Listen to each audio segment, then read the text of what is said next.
Conservatives say that if you give people money, they won't work, that cash assistance is a handout, socialism.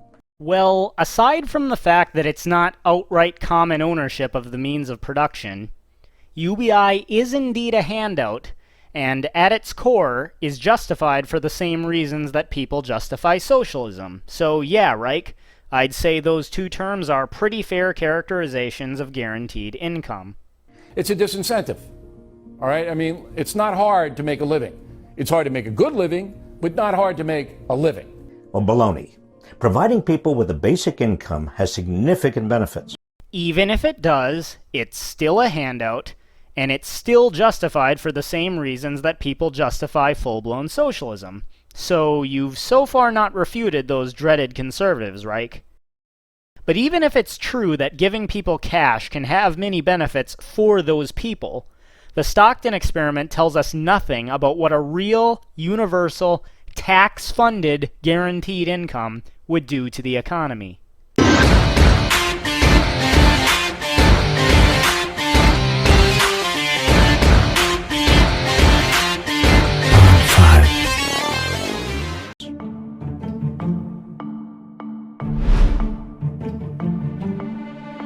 The most recent example comes from Stockton, California, where researchers studied the effects of distributing $500 a month for 24 months to 125 recipients. Here's something you need to know about the Stockton experiment that Reich won't tell you.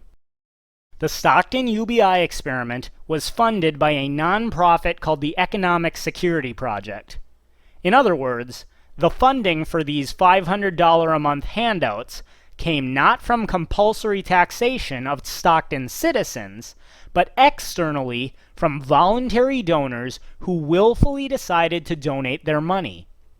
In fact, as Bloomberg reports, this temporary experiment was actually extended 6 months due to the voluntary donation of philanthropist Carol Tolan.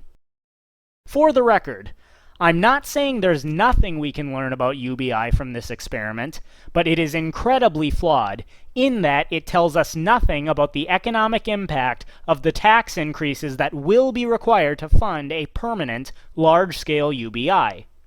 There is a huge difference between a group of wealthy donors voluntarily funding temporary $500 a month payments to 125 people, and the government forcefully confiscating the wealth of its more wealthy citizens to fund a permanent UBI for the entire citizenry. The cash was unconditional, with no strings attached and no work requirements, and recipients were selected randomly from neighborhoods at or below the city's median income.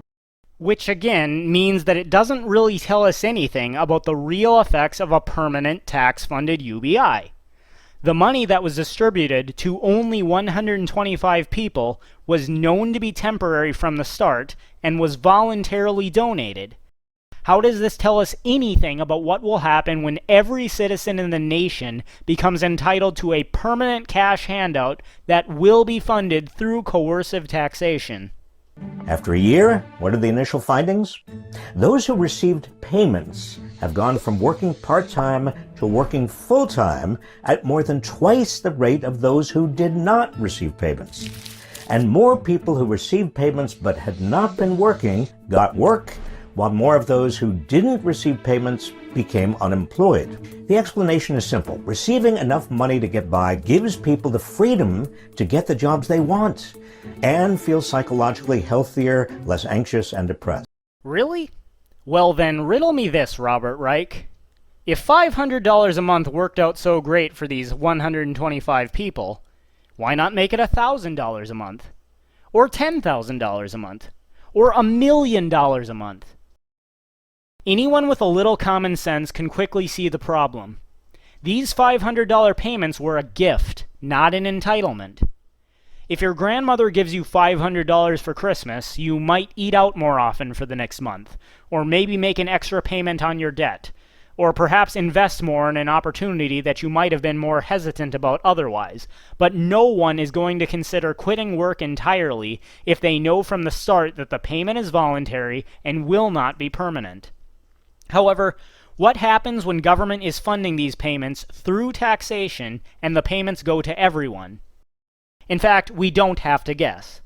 Research has consistently shown that higher taxes, particularly corporate income taxes and personal income taxes, harm economic growth. They disincentivize businesses from expanding, which leads to less jobs and lower wages. Further, go back to my original question. If $500 a month is so great, why not $1,000? Why not $10,000? Why not $1 million? Why not $1 billion? Once people know they are entitled to a permanent monthly handout, do you really think they're going to be satisfied with keeping the payment at only $500 a month? And what happens when more people start immigrating to the country so as to collect that entitlement?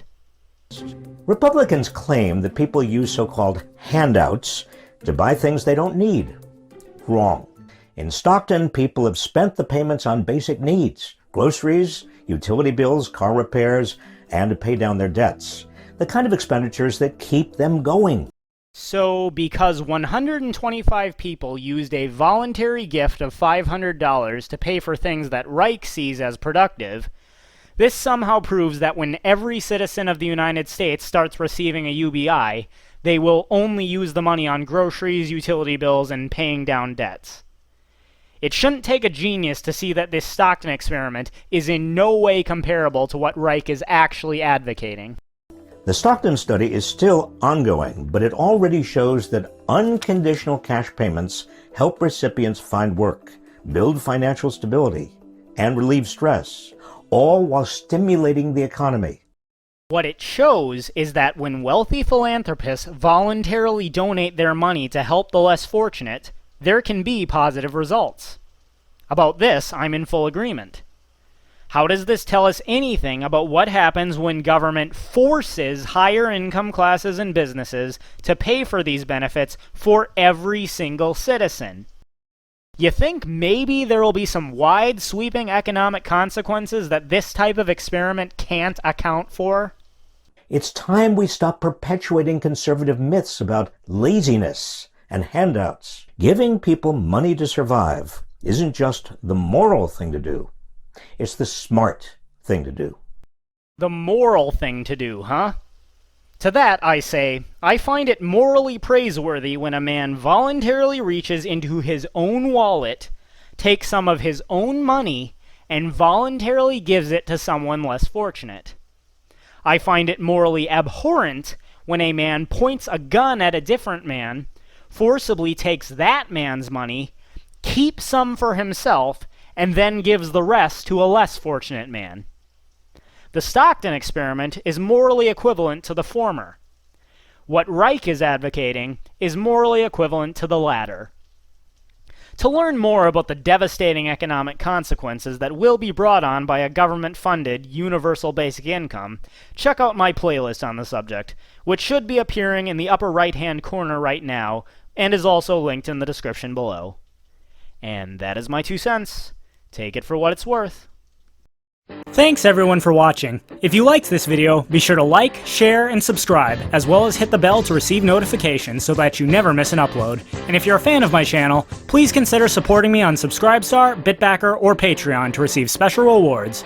All links can be found in the About section of my website, my2centsvideos.com.